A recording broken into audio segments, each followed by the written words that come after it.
Well, hello and thanks for tuning into our very first Business Bites series. My name is Julia Schlier from Hana House, and we are a co-working space and cafe located in Palo Alto in Newport Beach, California. At this moment, Hana House is temporarily closed, but we are very excited to kick off our very first session of our new virtual event series, Business Bites, in collaboration with Honest Access, an innovation consulting firm. Together, we are hosting Business Bites every second Wednesday of the month, where our great speakers share insights on innovations, leadership, business development, and other relevant topics. So make sure to check out our event schedule on hanahouse.com and follow us on social media for any great updates.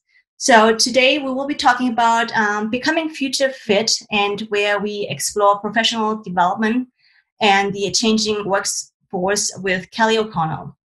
So Kelly is an executive coach, innovation strategist, and social impact advocate. And she is also the EVP at Honest Access, focusing on innovative product and people solutions. So hi, Kelly.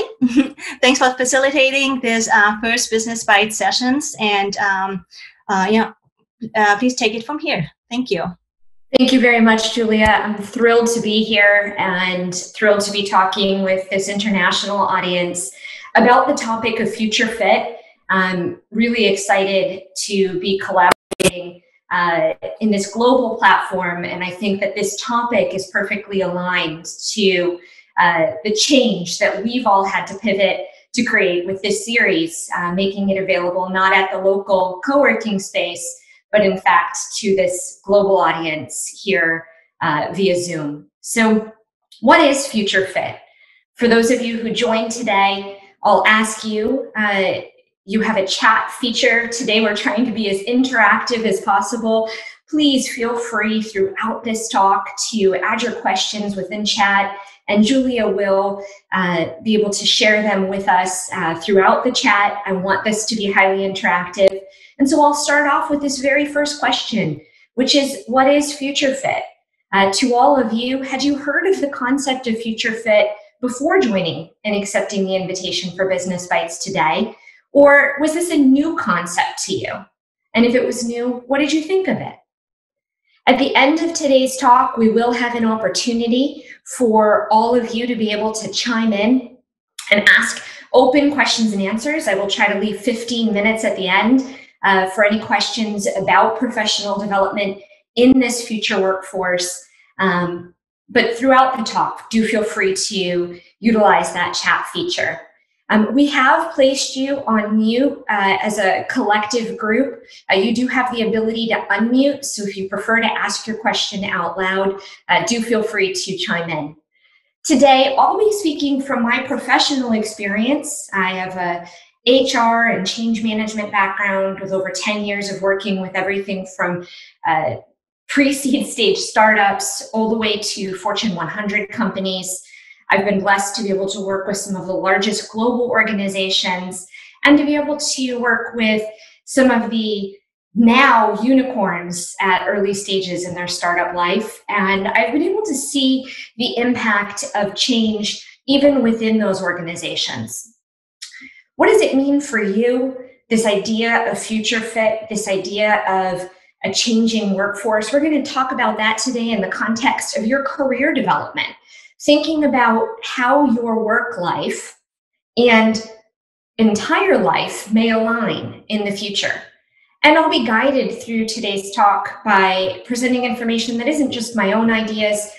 Some brilliant theorists from organizations across the globe have been talking about this study. So from Cornell, from Stanford, from NYU, from Harvard Business School, as well as thought leaders in the management consulting space, Deloitte, PwC, and our own team here at Honest Access. So today's talk, again, will be highly interactive and hopefully just a bit of fun. I am sharing today that the future is not something that I can predict. So we may look back in 5 years, this conversation is being recorded, and we may find I was wrong.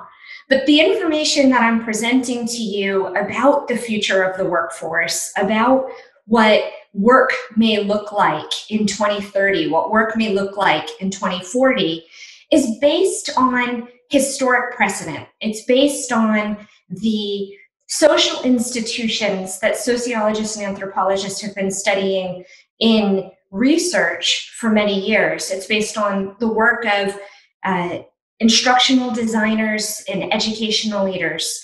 And it's based on data about how humans come together to accomplish social tasks. And those tasks are constructed and they look different depending on where we are in the global world. But those tasks have similarities: education, exchange of resources, the ability to create safety and security. These social institutions are core. And those are principal concepts that will carry through in today's talk about professional development in the workforce. So as I'm about to transition into the idea of future fit, just going to take a look and see if any of you have shared any thoughts on future fit from the chat. So looks like a few of you have heard about future fit, and I'm getting a few context conversations that change is more important now than ever before. And I think that to be able to really have this conversation about what the future holds and to think about change, we have to acknowledge that we're in a very unique time and place today as we have this conversation. Many of you are probably experiencing more international webinars than you've ever experienced before. How you work and the nature of how you interact with your existing teammates probably looks different. The global pandemic of COVID has shifted how we're interacting, and it's shifting the universality of experience. So for those of you who are joining, you do have the ability to unmute yourselves to ask a question. But if you're not asking an active question, I do ask that you keep your chat dialogue on mute. Thank you very much. So as we move forward in this conversation and we think about change and the impact and role of change, there's a concept that you may have heard of, which is that change is the only constant. Greek philosopher Heraclitus said this: change is the only constant. But I would ask, is that true? Is change the only constant? Or is change, in fact, exponential? Is change faster than it's been historically? And for those of you who are thinking about this idea of change, I want you to think about the future.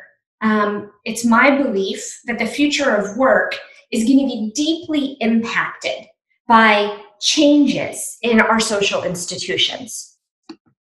So one fundamental concept that we're guided by in this conversation is that change is here. Change is a universal experience, and it's getting faster. It's getting exponentially faster.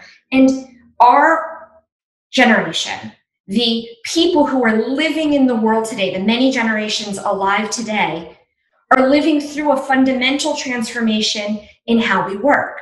So some of you may have studied in school or in your work research about the shifts from agrarian society to industrial society to post-industrial society. And I want you to think about the fact that today, with automation, robotics, and technology-driven shifts, that we are actually in the midst of the next transformation of how we work. And we are currently experiencing this shift in a dramatic and amplified way due to the universal pandemic of COVID-19. So as we think about change, we think about if we could imagine, as we were thinking about 2020, what our work lives would look like, I think very few of us imagined that we would be working from home, that entire organizations would shift in how we're working. And if you think about the way that the world was working historically. So at the turn of 1900, people were riding horses as a primary transportation. As we turned into 2000, we started to have more of a global workforce where people were able to have digital conversation. And we were able to travel through air travel with ease. We had global conferences that were bringing together thought leaders. Today, through technological tools such as Slack, Zoom, Miro, we're able to collaborate with colleagues across the globe through both synchronous and asynchronous conversation. What do I mean by that? We're able to talk live as we are together. That's the synchronous conversation where you can contribute to the dialogue. And we're also able to communicate with each other through asynchronous conversation. I work on a document. It's shared in the cloud. Somebody else edits and adds to that document. And we're able to create a new transformative shared document together. So educators at universities across the globe are able to more quickly than ever before share information, collaborate, and share in social research. The pace of the way that we're able to collaborate is forever changed. And that will change how we work together in the workplace. So as we think about this, today, many of our social institutions are still based in a structure that had our organizations, our cultural social structures based around how we access food. But even the food and agriculture industry is transforming. So today we have organizations that are creating more plant-based food products than ever. But we also have blended organizations that are creating meat that's being created from genetic amplified molecular structure, and they're creating sustainable meat products that actually aren't farm-raised animals.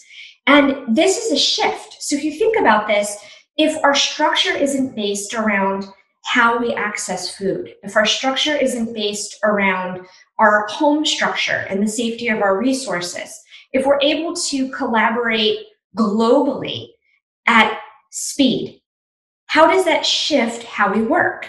And how does that shift what job roles will be needed in the future? And so today, as we're thinking about professional development, we're thinking about these shifts. And so Deloitte shared some really interesting information around how the world is shifting. And the world is shifting through these very specific ways, through technological breakthroughs.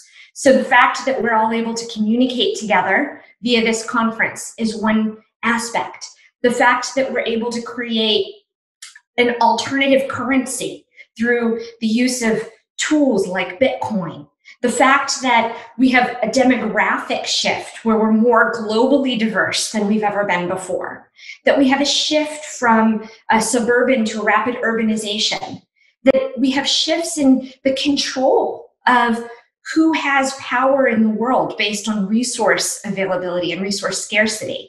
And we have some universal concerns that now we're faced with as a society. Historically, we looked at climate change as one of these universal cross-cultural concerns. Today, we're also looking at biological concerns such as virus and the impact and global responsibility of addressing these changes.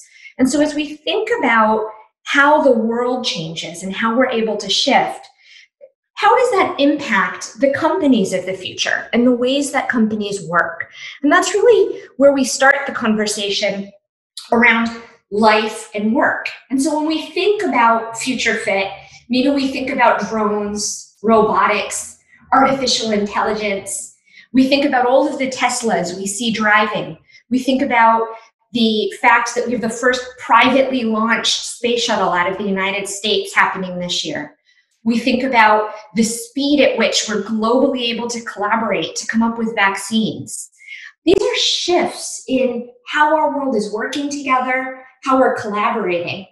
And it also shifts the skills that our workforce will need to bring in order to be able to stay marketable in the workplace. And so as you're thinking about your own professional development, how do you prepare for a future that you can't necessarily anticipate?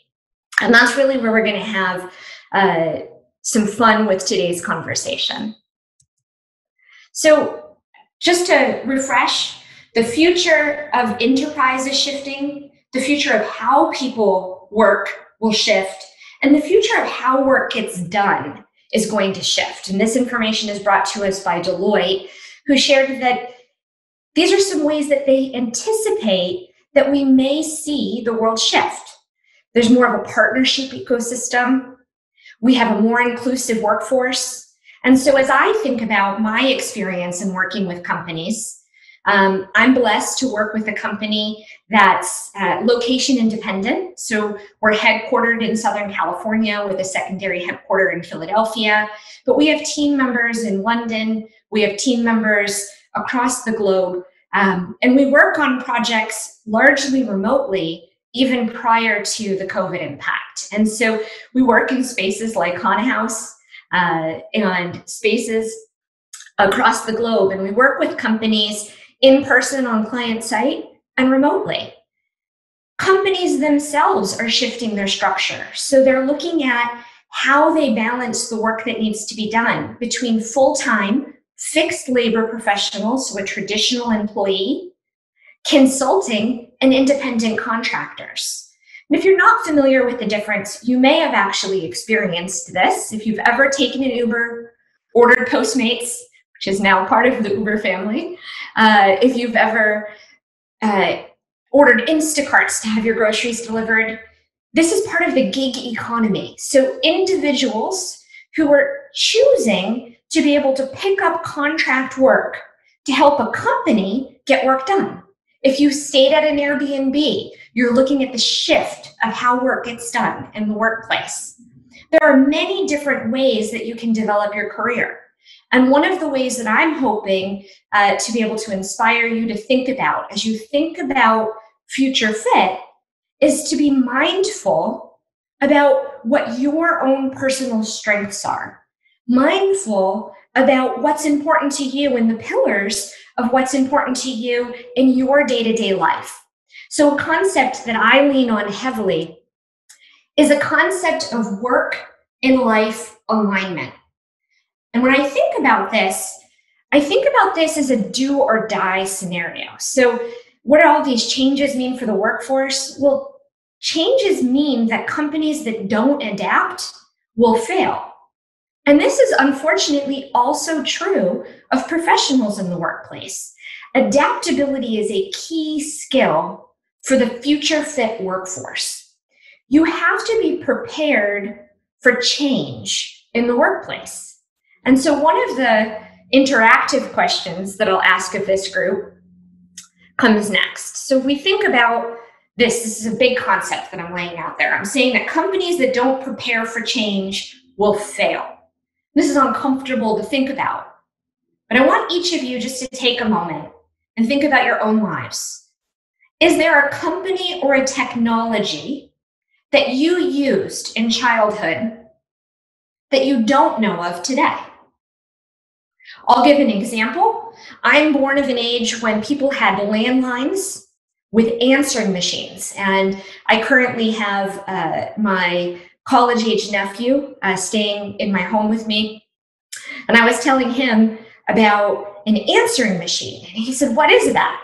An answering machine. Well, back then we had, I had a rotary phone.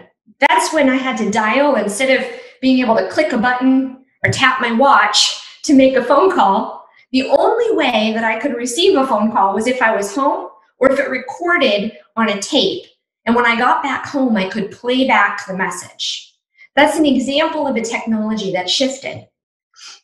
Many of you may have also experienced changes even in your lifetime of technologies. Now, that doesn't mean the company necessarily failed, but I'm going to go ahead.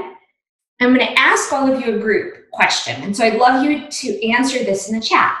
So I placed 3 groups of companies up on the screen.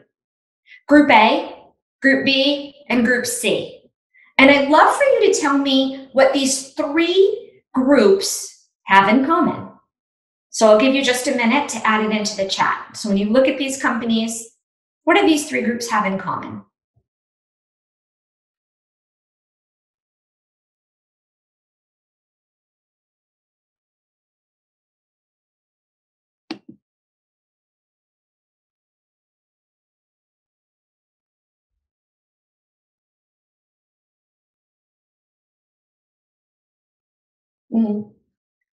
For those of you who are scratching your heads and saying, I don't know what American Motors is, let alone what it has in common with Amazon, I'll jump ahead. So all of the Group A questions were Fortune 500 in 1955, but not in 2019. All of the Group B companies were Fortune 500 in both 1955 and 2019, and they've been on the list every year since it started. And all of the Group C companies were in the Fortune 500 in 2019, but they weren't in 1955. Why is this relevant? Well, there was a time in the American economy when making it to the Fortune 500 meant you'd made it as a company. And there was a certainty about that. I'm working for a company, and it's a big company and it's too big to fail. That maybe is a concept that you've heard about.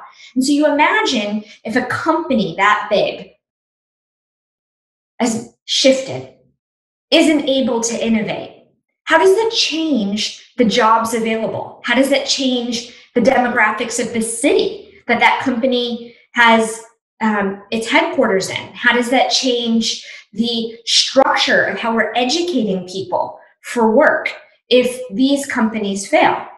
So there's a interdependency that I'd like all of you to think about when you think about the future fit workforce, that a company's ability to innovate and adapt is critical to the success of the community that the company is interacting with, and the workforce's ability to help that company interact and adapt is also important to that company's ability to innovate and adapt.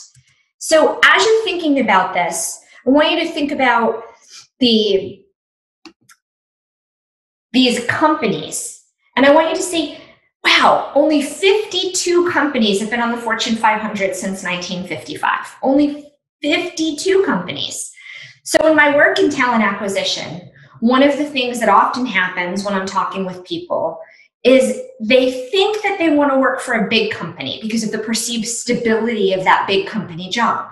Or they think that they want to work for a startup because of the perceived upside potential of the benefit of if that company makes it big. And these are kind of two binary comparisons. So oftentimes people will say, I want to work for Boeing because there's stability in working for Boeing.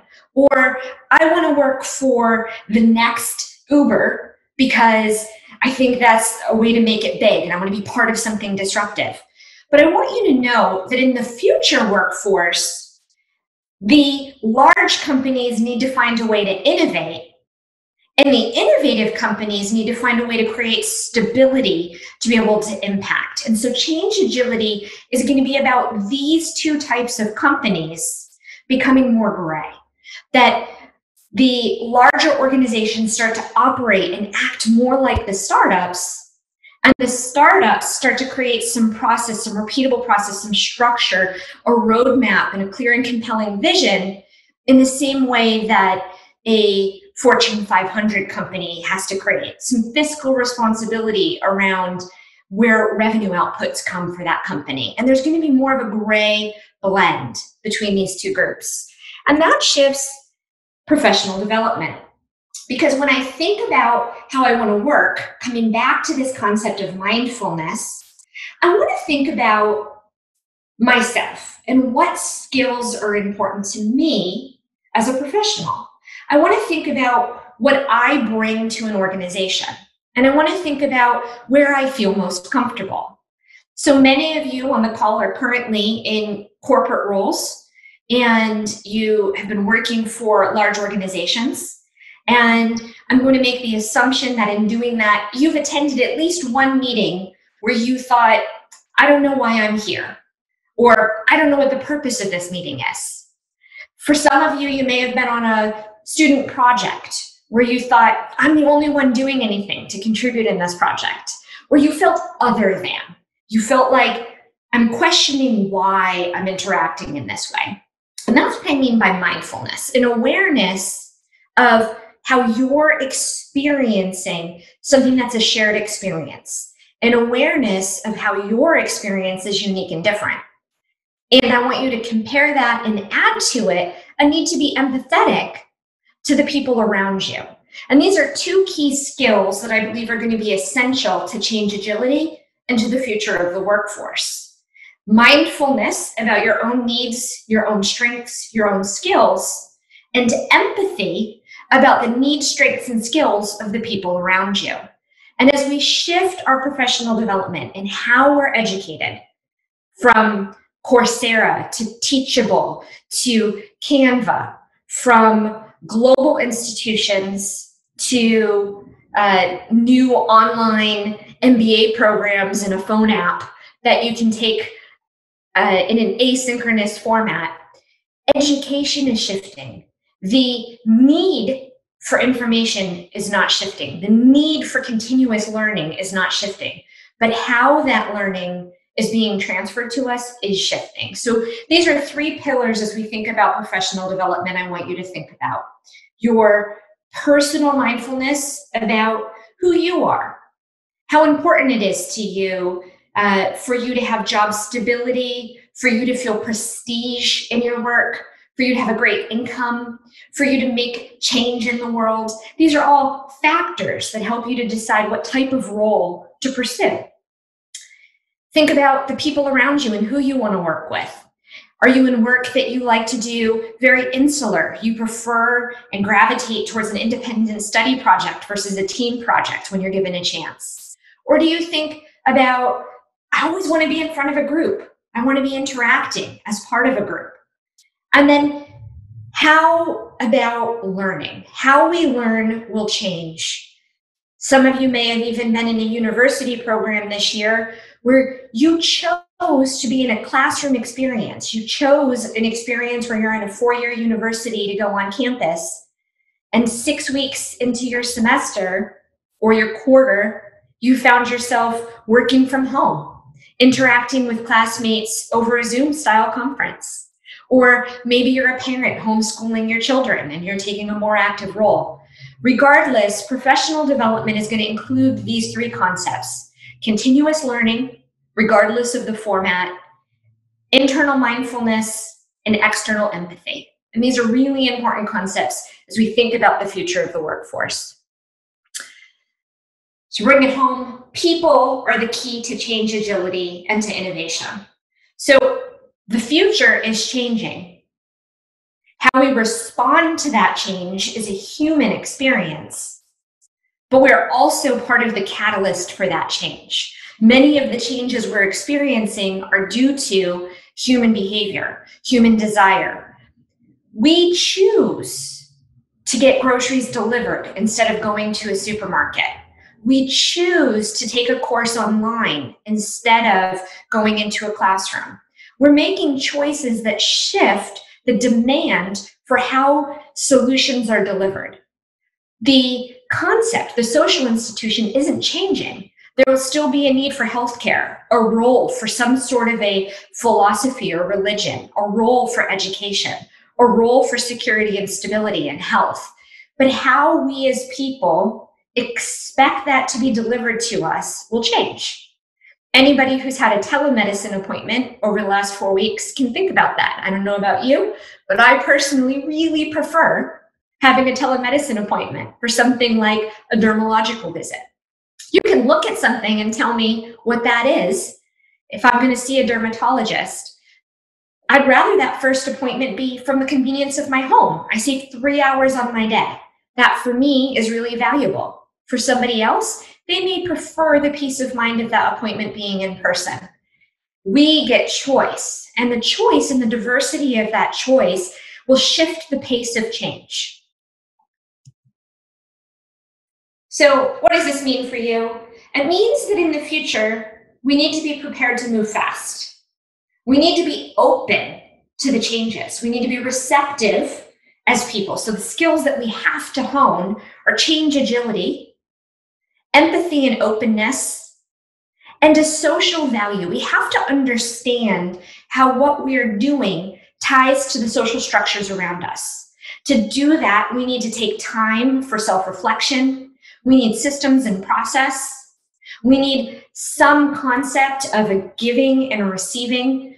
This is going to be the future of how we interact socially, whether that's in person or it's co-located across the globe. It does change how we work. Most people, when you think about professional development, you think about human resources, and human resources is changing. Human resources will go from how do we interview somebody for a functional role to how does this person contribute to our business objectives? From how do we hire for a specific opening on our team to how do we enable innovation within our company? How do we create and respond to future customers we don't know their needs of yet? And how do we anticipate disruptive change?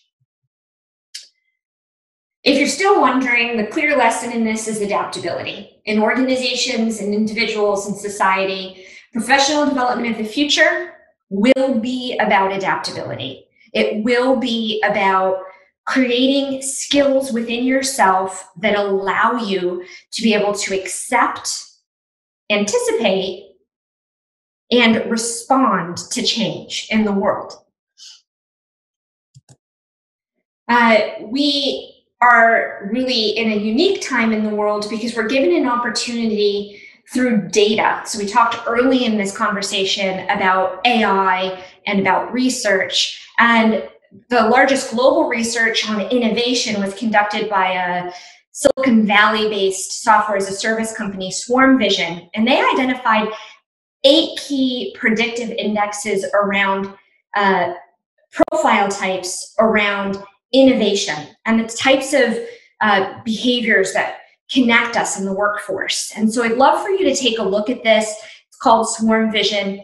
And this is a great way to check in from a mindfulness standpoint on what are your core skills? When you're faced with change, when you're in a stressful situation, what are your go-to ways to control the situation, to respond to the situation, to deliver a service? And once you understand from a self-reflection standpoint, your core strengths, your innate human responses to that, you're able to think about, how do I develop my professional skills? What types of roles am I going to be best for? What types of projects am I going to do well on? And how do I create teams that I'm working with to be able to create and amplify the highest impact? Because what this organization found was that when companies have all of these elements represented, they're much better able as a company to respond to change, to anticipate disruptive change, and to help prepare for the future. So to be future fit, you have to know yourself, and you need to surround yourself and create social collaboration with people who balance out these innovation skills. So as we think about the future, these innovation skills help us to plan and respond for the changes we can't yet anticipate. They help us to be adaptable. So as we think about this as a team, I'll just finalize this by saying change will happen. It won't always be easy. Sometimes it will be very stressful. But if you take a moment, if you took the time to be here, I believe you've got this. You took the time to join this meeting, and it says to me that you are the type of person who is going to be adaptable, is going to anticipate change, and is going to be able to think about any new future workforce and contribute with value to that workforce. And so I want to thank you and open it up to questions.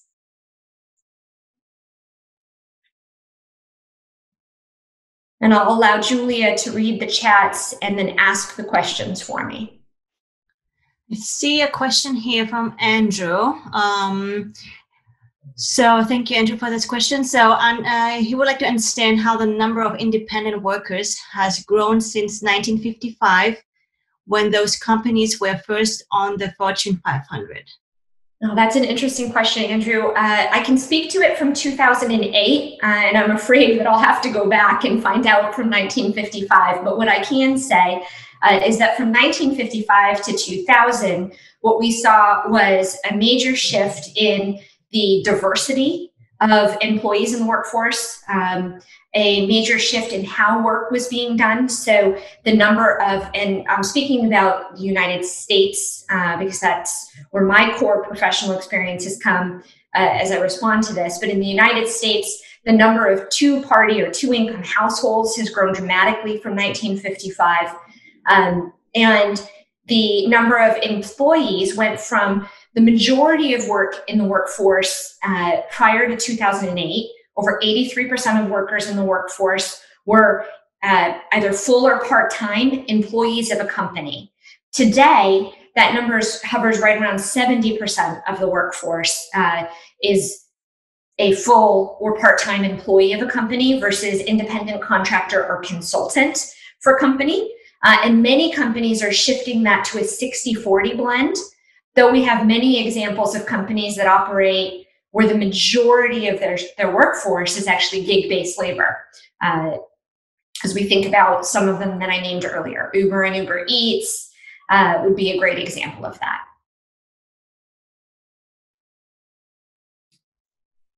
Another question that I received previously when talking about the future fit workforce is, will there still be jobs? Will robots take over? And will there still be jobs? And I think that this is one that comes from a place of fear for many people around whether or not they will still have a skill set that's relevant in the future. But I want to share that my belief is for the foreseeable future, there will be work. There'll always be a role for humans in the workforce, but there will be several skill sets that won't be human workers in the future. So we're starting to see some of these. We're starting to see them in tax preparation. So there's starting to be automation around that as a skill set. And transcription, so transcriptionist as an industry is starting to evolve away. We're starting to see this in actuarial work. So when you think about this, the skill sets of the future are going to be about adaptability, coming back to that. So where human logic, where education and thinking, where the creative impact is working, is where the worker of the future will take place. I'll also say that the workforce of the future needs to be inclusive. So diversity and inclusion is certainly a conversation in the United States in the workforce today. The worker of the future needs to be able to embrace diversity in every aspect. And diversity isn't something that's just the right thing to do. It's also great for business. So Cornell University put out a study that said that you have a 30% increase in productivity for organizations that represent racial, age, and gender diversity in the workplace. And so we're increasing productivity by increasing and embracing diversity. And I think that the idea here goes hand in hand with the concept of adaptability and learning.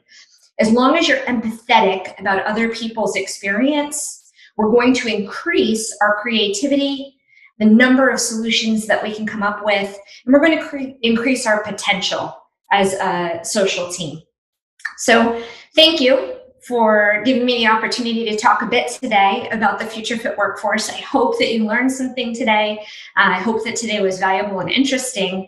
And I hope that you'll join us next month for our upcoming Business Bites talk. So I'll hand it back over to Julia to share just a bit about our next month's programming. That's right. I will share actually a link to everybody. So that's the next event coming up on August 12th, same time.